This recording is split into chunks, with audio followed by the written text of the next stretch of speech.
high. Study finds time-restricted eating may prompt weight loss. There's a lot of enthusiasm for intermittent fasting, a term that can encompass everything from skipping a meal each day to fasting a few days a week. Or, how about this approach? Simply limit your daily eating window to 10 hours.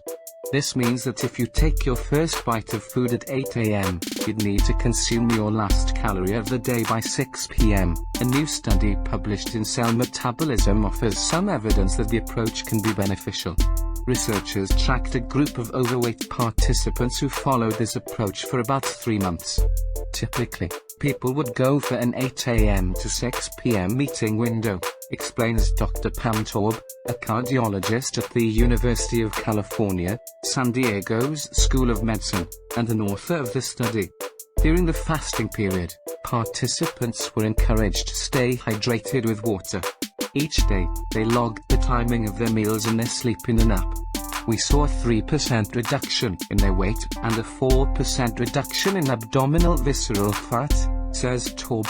We didn't ask them to change what they eat, she explains. The participants consumed about 8.6% fewer calories, likely as a result of the limited eating window.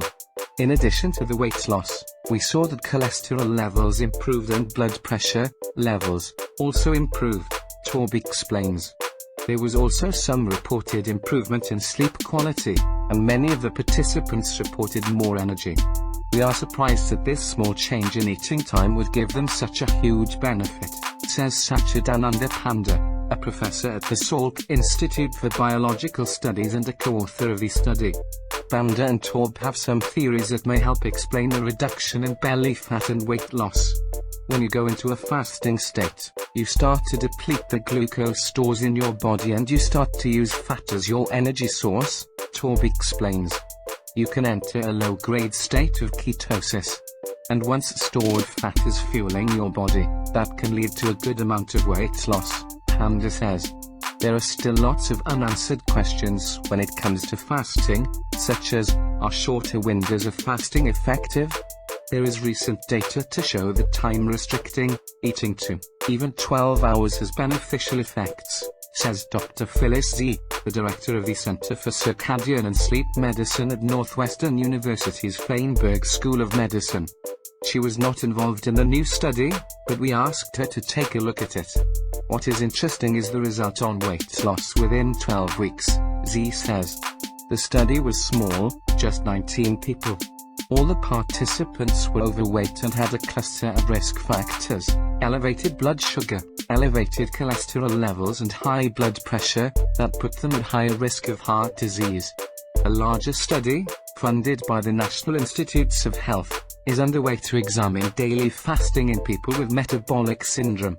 For now, the new findings offer some preliminary evidence of the benefits of daily fasting.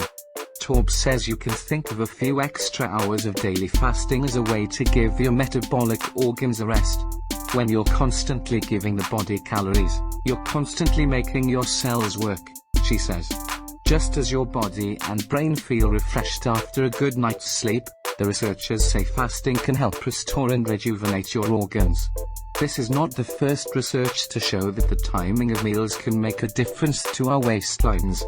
As we reported, a study several years back found that dieters who ate the main meal of the day before 3 p.m. lost about 5 pounds more than people who ate a dinner meal late in the evening. And as scientists learn more, it's clear that our bodies are timekeeping machines. Not only do we have a master clock in our brains, but there are also clocks in all the organs of our body, from the pancreas to the stomach and liver. Daylight is a main cue to reset our master clock each day, but it's the first bite of food we take in the morning that may be an important cue to reset other clocks in our organs. When the timing of meals does not match with the sleep-wake cycle well, there's a disconnect between the different clocks that we have in basically all the cells of our body. Franks here, director of the medical chronobiology program at Brigham and Women's Hospital, told us several years back. When the clocks in our body are out of sync, our bodies don't work as efficiently, and this may lead us to store more fat, explains Panda. And over a long period of time, that can lead to type 2 diabetes, obesity and increased risk for heart diseases, says. Don't forget to follow the subscription. Thanks for watching. Stay healthy.